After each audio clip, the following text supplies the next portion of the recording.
You're listening to Flaunt. Find your sparkle and create a life you love after infidelity or betrayal. A podcast for women who've been betrayed by their intimate partner and want to turn their devastation into an invitation to reclaim themselves and their worth.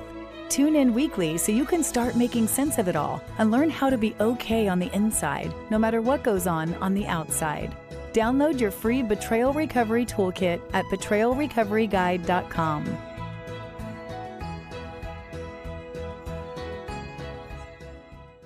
This podcast is sponsored by BetterHelp.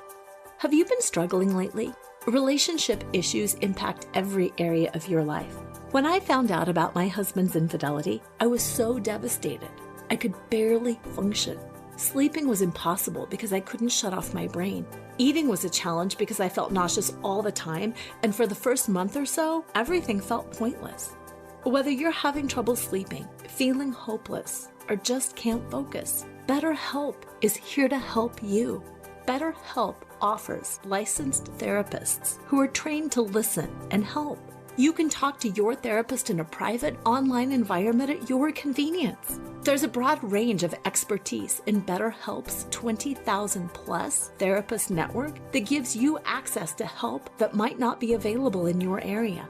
Just fill out a questionnaire to help assess your specific needs, and then you'll be matched with a therapist in under 24 hours. Then you can schedule secure video and phone sessions. Plus, you can exchange unlimited messages, and everything you share is completely confidential. I know that confidentiality was important for me, especially early on when I couldn't even get my own mind wrapped around what was happening. And it was so comforting to be able to speak with someone candidly about everything I was going through, to validate that what I was feeling and experiencing was completely normal. You can request a new therapist at no additional charge anytime. Join the 2 million plus people who have taken charge of their mental health with an experienced BetterHelp therapist. Special offer to Flaunt. Create a life you love after infidelity and betrayal listeners. You get 10% off your first month at betterhelp.com/flaunt. That's BetterHelp, HELP.com/flaunt, FLAUNT. Thanks again to BetterHelp for sponsoring this podcast.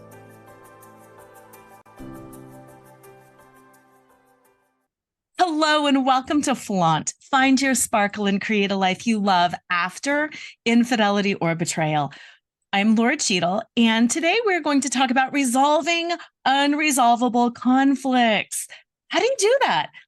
How do you do that when you two are so polarized that you cannot find any common ground? And what does it mean if you have to have a divorce or a parenting plan or any of those things with a partner who you just think, I can't do this. I can't even talk to this person, let alone divorce them. So we're going to talk all about that. My guest is Gabrielle Hartley.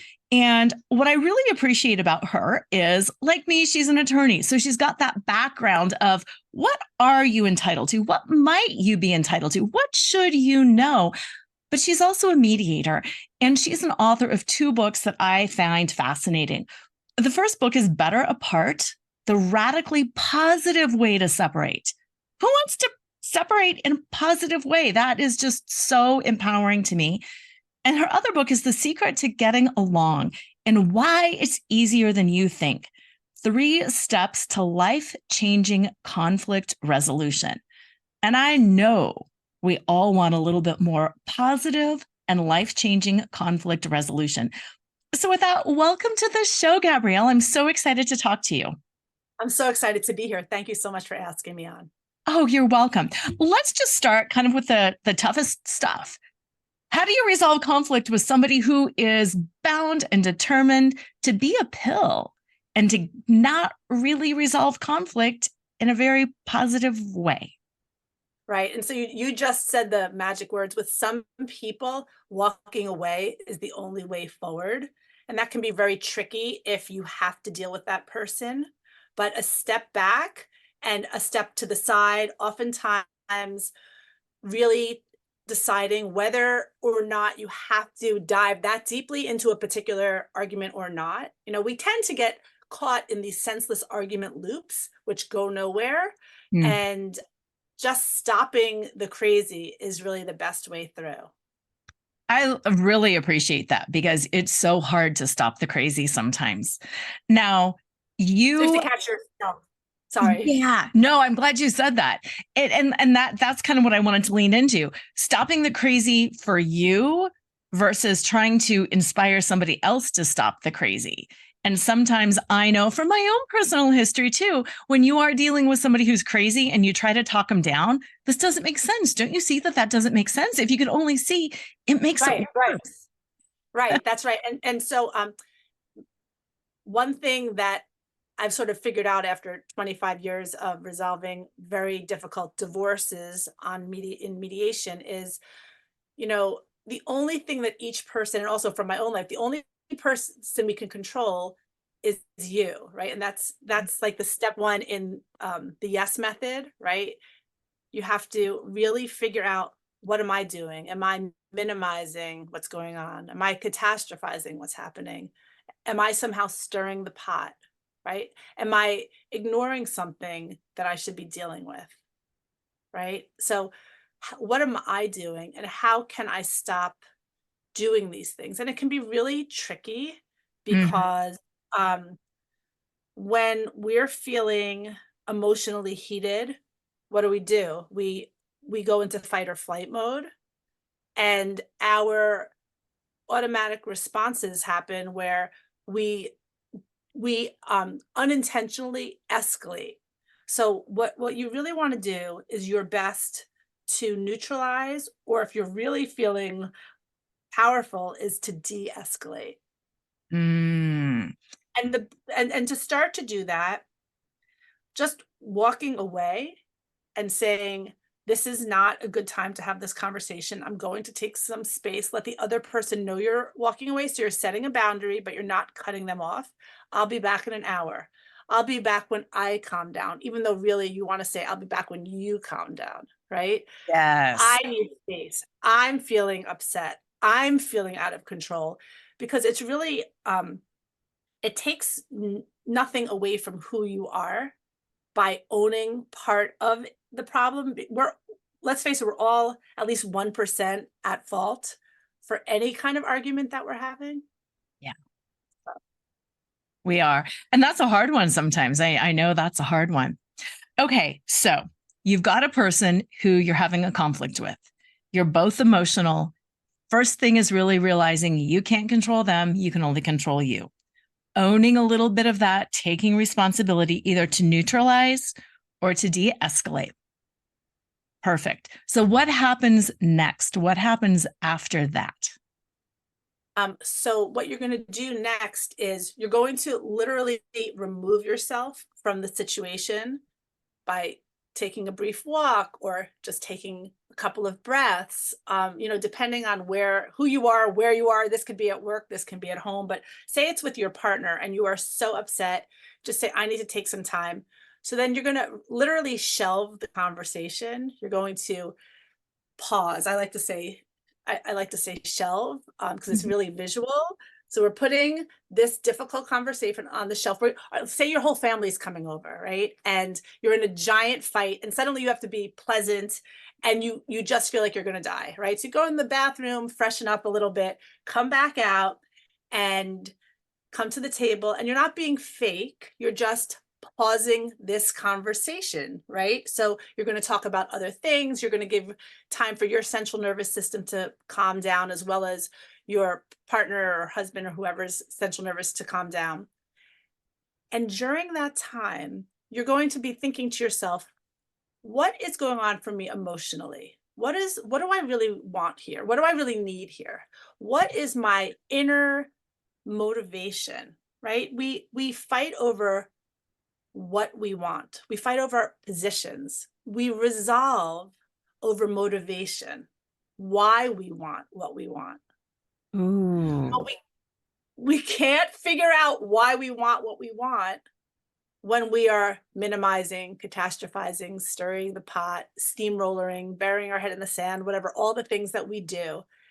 So you're going to shelve, you're going to de-escalate for yourself, and you're going to ask yourself, how would my life, how would my relationship, how would everything be different if I could only get them to see the point of view I feel that I need them to see? Or do I even need them to see the point of view? Maybe I can just leave this alone. Maybe this is just a dance I'm really accustomed to having, and I'm so bored of this dance. I need new steps and a new dance. And you can change the dance, right? And then, there's that age-old question, like, should I stay or should I go? Which is a really personal journey for every single one of us in a relationship. And the question is like a moment-to-moment question. There's no one-size-fits-all answer, even for you, even if, I know in my relationship, there's days where I'm like, oh my gosh, I cannot believe that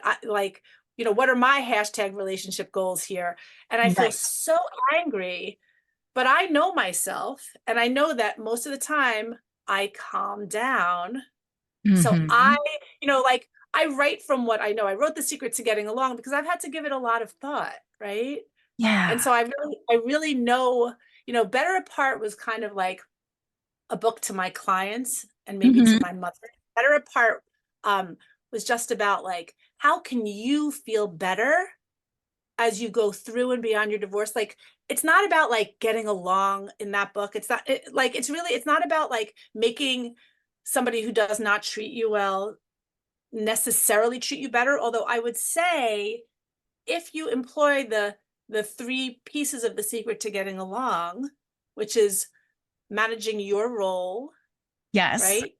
Shelving and understanding that emotional story, because then you can circle back. Then when you're calm and you understand your story, the next trick is to try to figure out what that other person needs, because we're all really operating out of fear, right?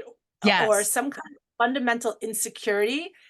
And that goes for everybody. Like, there's not a single human being who doesn't have behaviors stemming from our elemental fear and insecurity. Like, we all have them. Like, I don't care who you are, what you do, if you're poor, if you're rich, if color, creed, sexual, gender orientation, we're all people, and we all act in these defensive ways. And defensiveness is the enemy of resolution.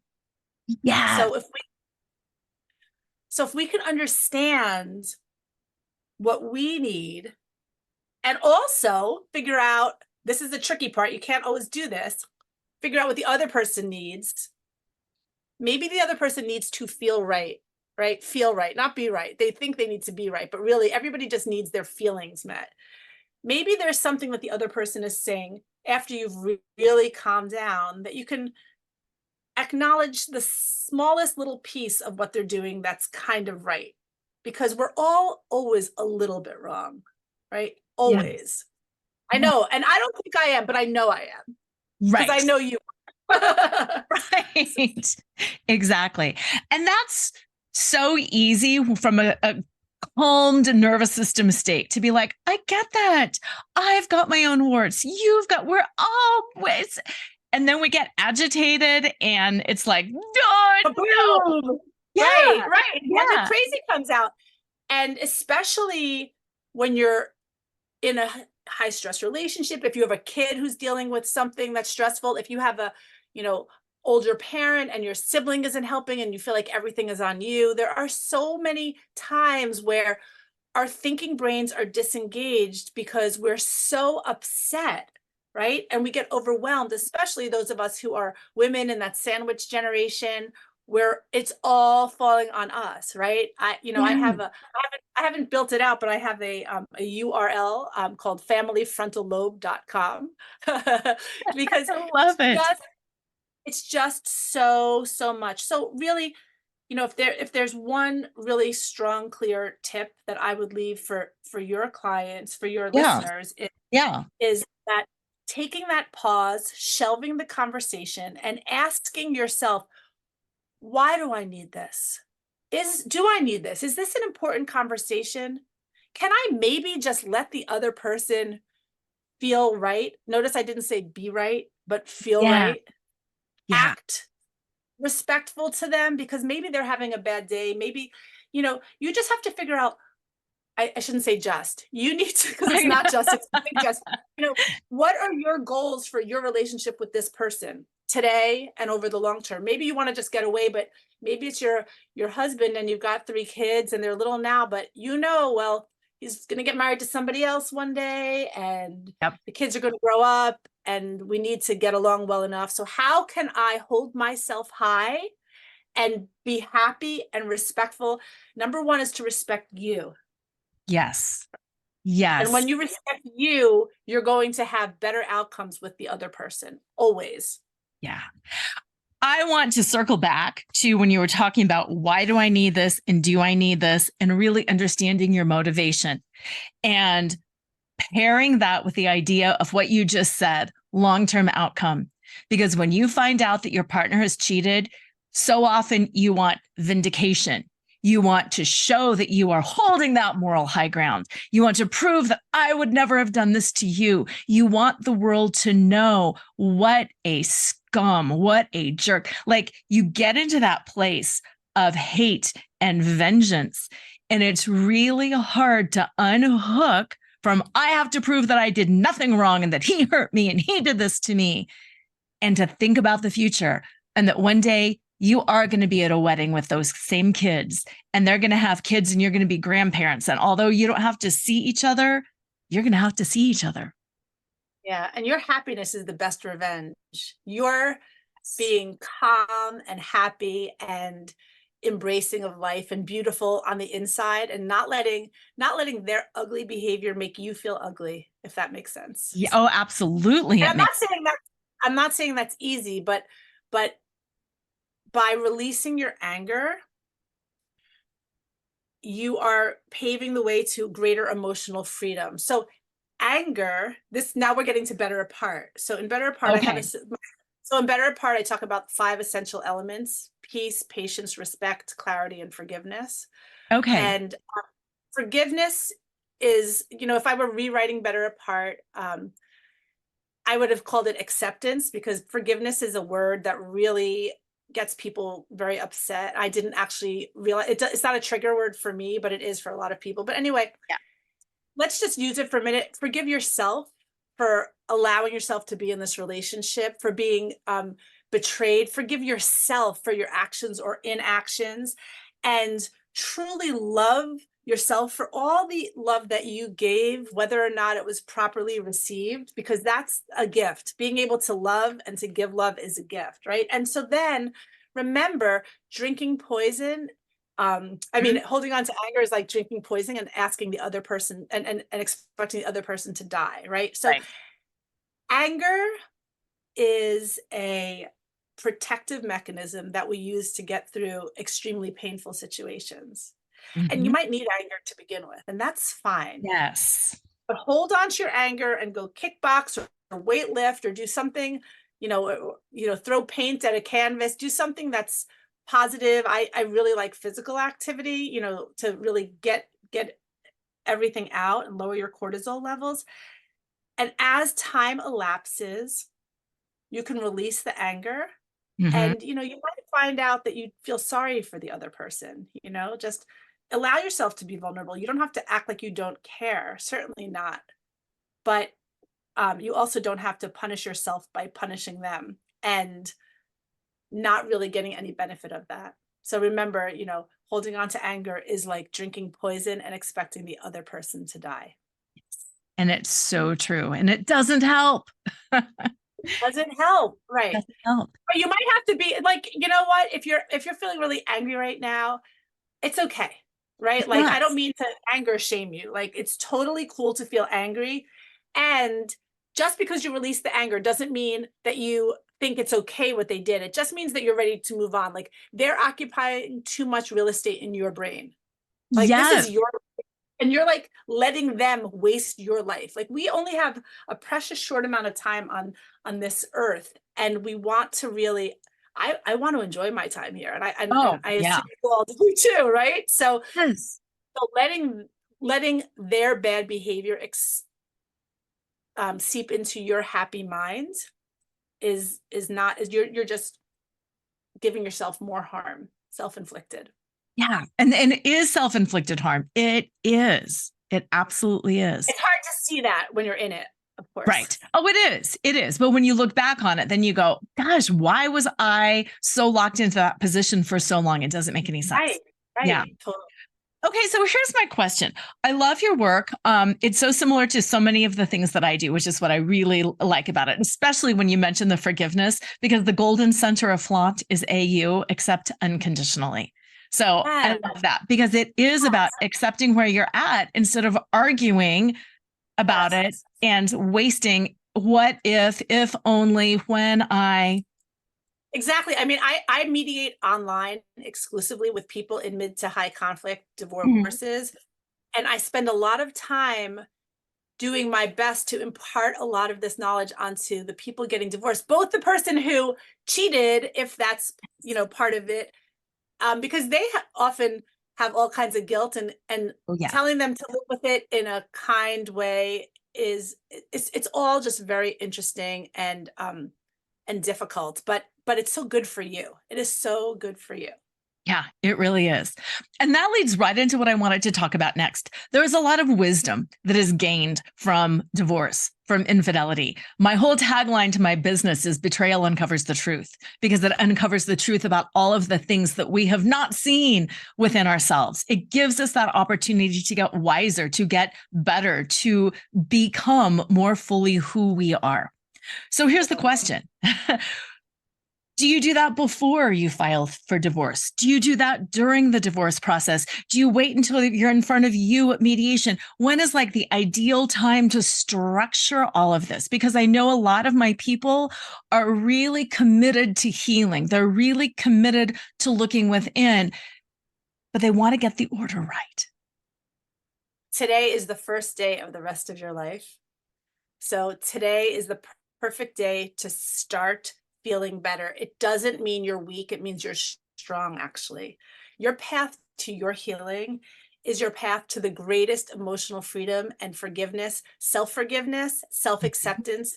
And I promise you, Lora and I didn't talk before this, and we're so on the same page. I'm like loving this so much, right? Like you, and by the way, be really forgiving of yourself. It takes time, right? This all takes time. It's a process.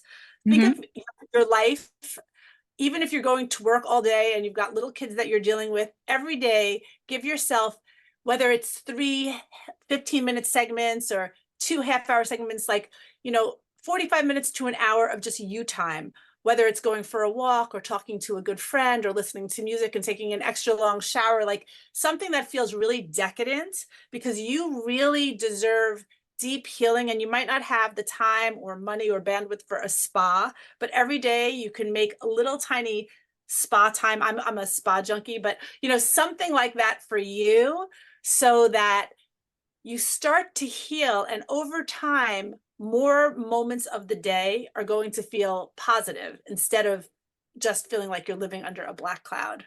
Yeah, absolutely. Absolutely. Spot junkie. Yes, I'm into that. And listeners, what I'm going to do, I'm attaching several resources to this show, but again, I love the synergy. I've got a fetish finder worksheet. And for those of you who, like me, still like paper day planners, it's just a download of your daily schedule. And the task is to schedule in time for you. Whether it is, like you said, a 15-minute shower or walking around the block or sitting down with a cup of tea and a book, when you write it down, when you physically put pen to paper and write it down, from 2 to 2:15, that's my time. From 9 to 9:20, that's my time. It's much more likely to happen. So I'm going to attach that to this show too, so you can have it. So thank you for that. Absolutely. And another thing that you can consider doing is, every morning when you wake up, like think of a personal mantra, like I am radically calm. I am beautiful. Something short, sweet, and positive. And say it to yourself the second you wake up every morning. I'm radically calm. I am beautiful. Whatever it is, I'm powerful. And repeat it to yourself in the moments where you're feeling like garbage, I am beautiful. No, I'm not. You are beautiful, right? Remind yourself of how strong, beautiful, powerful, effective you are as a human, even when you're feeling really bad, because in those harder moments, those positive thoughts, they're going to germinate like little seeds if you're in the practice of saying them over and over. I'm a big believer in positive affirmations. I love affirmations. And that goes back to what you said earlier about holding yourself high. You hold yourself high by respecting yourself, by loving yourself, by affirming to yourself how you want to be. And like you said, even if you're not quite there, you're still affirming. But I am radically peaceful, but I am beautiful. I am. Right? Yes. In the present. So in Better Apart, I mean, if you want to pick up a copy of Better Apart, yes, you can get it on Amazon or whatever. It's filled with really lots of great nuggets of wisdom. Elena Brower, who's a yoga and a meditation expert, she has a lot of great things in there also. Yoga poses you can do to help ground you. Gwyneth Paltrow gave me a cover endorsement actually on it. Yeah, I know, it's pretty exciting. It's a long time ago now, but yeah, she read it and she said that it was filled with potent and accessible tools for you and your family's future. And so if any of you, I know, if any of you like Gwyneth, yeah, I love her too. I know, she's amazing. Yeah, that was very flattering when that happened. So yeah. And definitely I am encouraging everybody to pick up a copy of the book, because simple tools like that are where it's at, simple, yeah, super easy. And like, you guys, you're going to get through this. I promise you. I know you don't know me, but I have been doing this for so long, and it feels like you're just in a terrible storm or a tornado, but one day you're going to wake up and you're going to feel like yourself again, and you're going to feel better than you ever felt before because of this horrible trauma that you're in right now, really. Right. And you'll be more able to maintain it, because that's the thing. Tornadoes will continue to happen. And I feel like this is really good training ground. If I can do this, I can do anything. Absolutely. I love the name of your business and of your book, Flaunt. It's just so amazing, because I think that that's really a lot of power that, especially as women, we're not given permission to flaunt. Nope. And it's a dirty word almost. Yeah. And it shouldn't be, right? Yes. So I love it. I think flaunt is it's really great. And I love the boa also I'm seeing behind you. Anyone who doesn't see us and is just listening should take a peek at Lora and her whole setup. It's amazing. Thank you. Thank you so much. And thank you for recognizing the word too, because you're absolutely right. So often we cover ourselves and we shut down, and flaunt to me is that opposite energy. I am flaunting who I am, not to impress you, not to prove myself to you, but because I am glorious as I am. And also, yes. And thank you for noticing also just the word choice, because I also use the word fetish a lot because it's slightly naughty. Flaunt is slightly naughty. Fetish is slightly naughty. And there's power into leaning into something and being like, I can hold space for this. I can hold this. It's who I am. Hold it. And you know what else? Here's another little tip. Women say worry. I'm worried about this. I'm worried about that. Worry is a weak word. Say concerned. I've got a concern. Right? You don't hear. So there's another little nugget, That's a great one. Yeah. Love that.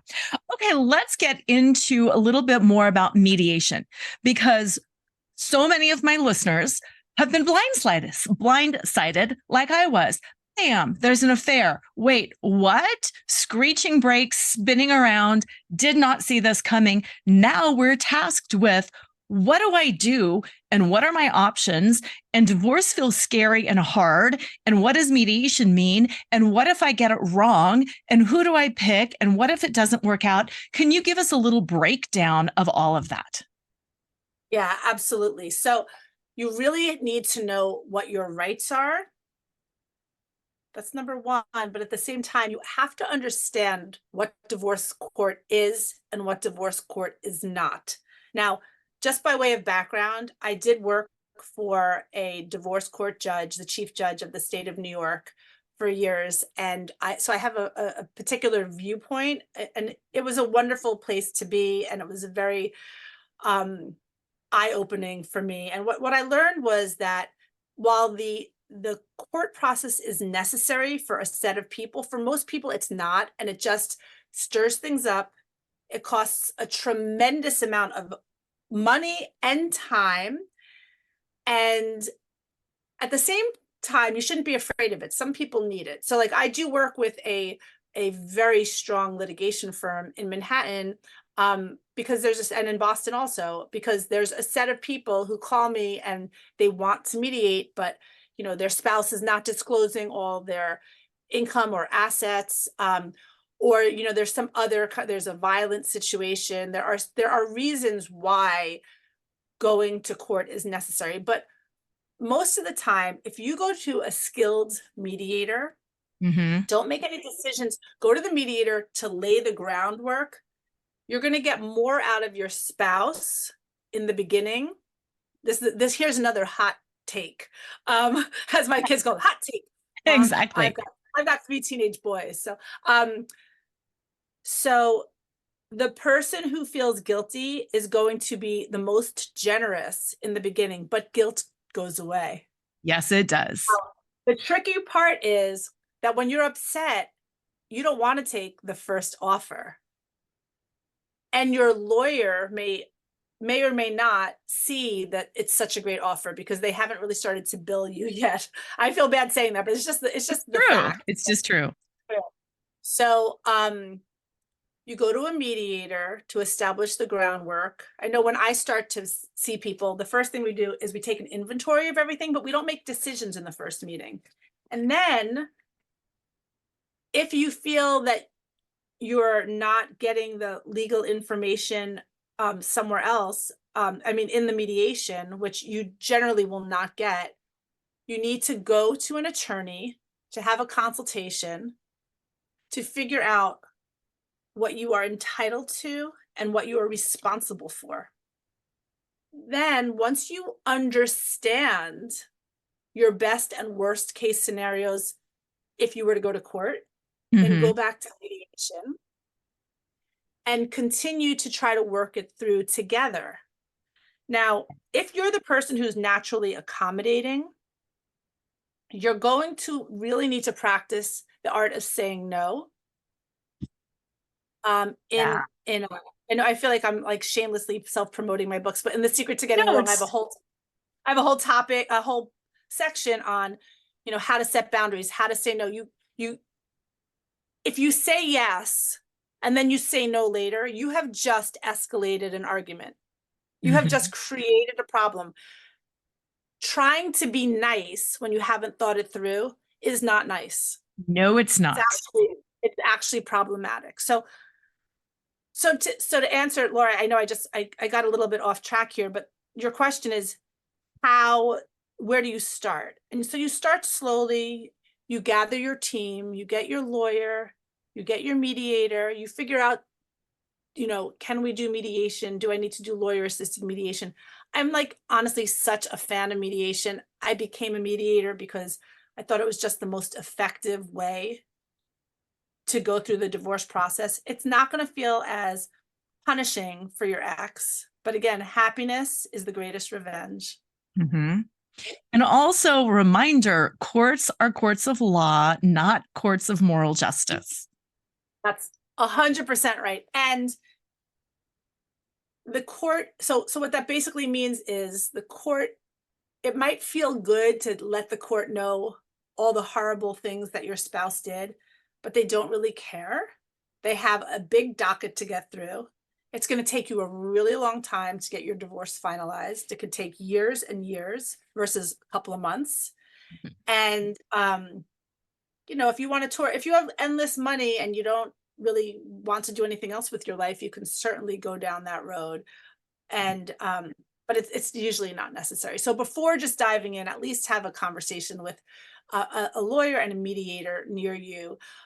When you find a lawyer, do your homework to make sure that lawyer is actually mediation friendly. For Good real, point. not just that they say they are, but ask around, because there are lawyers who make a profession partially of blowing up mediations. Yes, that is such a good point. Thank you for that. So get your team, get a lawyer, get a mediator. People live in different states, in different countries. This show is international. Give us a little bit about the rules on where can they reach you? You're in New York. You're not licensed in Indiana. Give us a little bit of rundown on jurisdiction and where lawyers can practice and where mediators can practice, so people understand that. Absolutely. So right now, I am the co-chair of the mediation committee of the American Bar Association. And right now, anybody can call themselves a mediator. You can be just a regular person. You can be a therapist. There are very few rules in most states. I can work with you no matter where you live in the whole wide world. Okay, I can help you to reach a set of resolutions. However, only in New York and in Massachusetts can I actually do your legal documents. And only in New York and Massachusetts do I not insist that you have a lawyer. If you're anywhere else, you have to have a consulting lawyer, because I do not know the laws. So you have to have a very good working understanding of your best and worst case scenarios. Don't just look it up online, because it's not going to be descriptive enough. If it says, say it says, the judge has discretion over whether or not to give alimony, you might interpret that to say they always give alimony or they never give alimony. Well, I have no idea what that means. Only a lawyer who practices in that area will understand, will really know what in fact is the case. Mm-hmm. So lawyers are licensed in different states. And it's not even just within different states, but depending on if it's a big state or a small state, within the same state, even if they practice online, you want someone who practices in the area where you're actually getting divorced, because they're going to be the best judges, pardon the expression, of what the judge is going to actually do, in the outcome of a particular case. So your mediator can really be anywhere. Your lawyer must be local. Yes. Yes. Thank you for that. So people interested in you, they're like, oh my gosh, Gabrielle's amazing. I love how she puts the mind together. I love that. How can they reach out to you? What kind of a consultation do you do? What stage of the game should they be in before they reach out to you? So you can find me at GabrielleHartley.com. And you can book a consultation right there. I offer I call it a pre-mediation session. So it's pre-session. It's actually and generally I prefer if both people are on for that, but it's not necessary. And it's just a half-hour call. And it is a paid for call, but it's a reduced rate for the half hour. And then to work with me, I do at this time offer ongoing flat rate. So you pay a certain amount of money for a certain amount of consultations and mediation sessions. It's a bit different than most people, and I'll explain all about that during the pre-session, but it's really nice. It's a really holistic view. We have a lot of contact, and there's absolutely no hourly charges whatsoever. So I think that works really well when you're in a high intensity upsetting time. In terms of what stage of the divorce is the best to reach out to me, I am really happy to work with people and jump in at any stage. If you don't have lawyers, today is the first day of the rest of your life, just like your healing process. Let's get started. Reach out right now and let me know that you heard me on the Lora Cheadle Flaunt show, and I will do my very best to pre-book you even earlier than you book.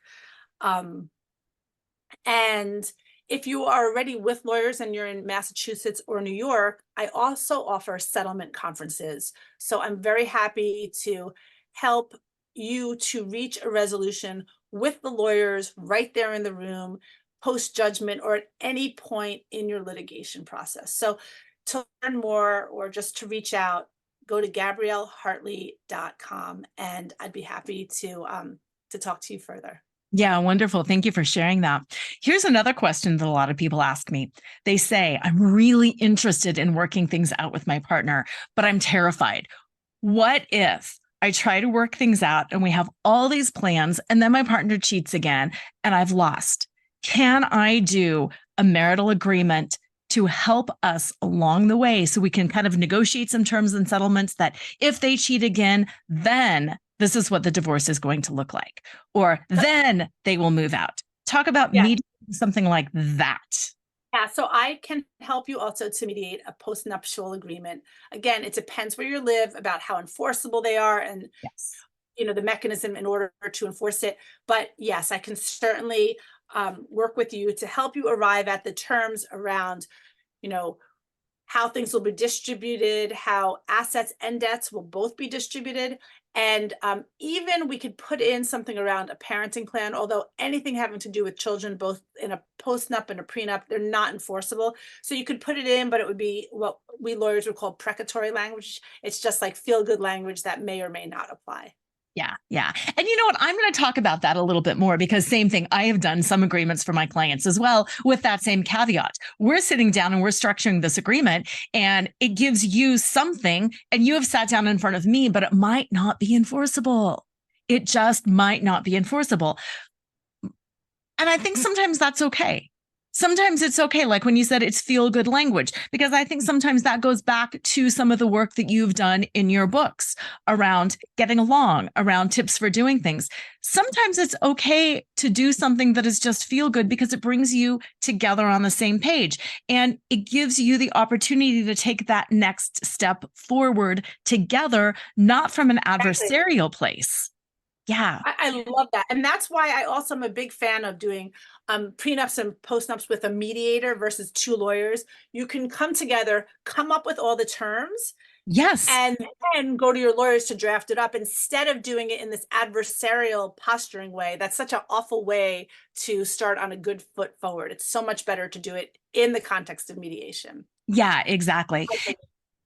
Yeah, absolutely. And then to sum up, I just would like to hear your thoughts on, because I love this title, Better Apart. I'd love to hear your thoughts on just the concept of, you know what, we're two really good people. We all have done some things right. We all have done some things wrong, and maybe we're better apart. And I'd love you to close with just your thoughts on what does it mean to be better apart and how can we better embrace that as a catalyst for moving forward? I mean, Laura, I think you just said it perfectly. Two people who just don't work well together oftentimes are better apart. And it's a very active way of looking at your divorce and at your future. And originally, when I sold Better Apart to HarperCollins, I had called it Your Elegant Divorce. But I really, over time, decided I really wanted to create something that was more active and felt more engaging to the people going through the divorce. And I just love the idea of radical positivity through something that's generally not viewed as positive at all. So you and your partner can really become better apart. It is a day-by-day process. And for you, just think about you can be better, right? Don't worry about your ex, right? You can be better apart from your ex. I love that. I love that. And I also love how it's moving towards something as opposed to running away from something. You're moving into being better. You're moving into being better, making your life better, and having things work in a way that your divorce can actually be an opportunity for something brighter. And I love that. It's very exciting. It's, I used to often talk about the positive divorce movement, because I think when you're getting divorced, there's so much shame and you're living in the shadows. You don't want to talk about it. But when you think about the fact that 50% of all people are divorced, it's like we're all walking around in the street with such a mask on. And then what kind of legacy does that give to your kids, right? Then your kids feel like they're part of this horrible thing and they feel less than. And so I feel like, again, to hold your head up high and to know that your life will be better and you can flaunt your better life after, right? Yep. Yeah. Absolutely. I love it. Well, thank you for your positivity, for your expertise, and for your willingness to share. Listeners, please check out copies of both of her books. I will put the links in the show notes too, but Better Apart, The Radically Positive Way to Separate, and The Secret to Get Along and Why It's Easier Than You Think, 3 Steps to Life-Changing Conflict Resolution, and then GabrielleHartley.com. And as usual, have an amazing week, and always remember to flaunt everything that you are, because who you are is always more than enough. To all the women who have cried in the shower, smiled when they wanted to scream, and couldn't wait to get home and unhook their bra, Flaunt is the definitive guidebook on how to get back in touch with who you are underneath your labels, roles, and scripts. Fall in love with yourself right now. Breathe life into the dreams you left behind and live each day with uninhibited joy. Pick up a copy of Lora Cheadle's #1 best-selling book, Flaunt. Drop your cover and reveal your smart, sexy, and spiritual self wherever books are sold. It's available in print, digital, and audio formats and comes with 2 downloadable meditations. Tune in next time to Flaunt. Find your sparkle and create a life you love after infidelity or betrayal with Lora Cheadle every Wednesday at 7 a.m. and 7 p.m. Eastern Standard Time on syndicated Dream Vision 7 Radio Network. Uncover the truth of what's possible for you on the other side of betrayal and develop the skills and strategies necessary to embrace the future and flourish today. Download your free Betrayal Recovery Toolkit at betrayalrecoveryguide.com.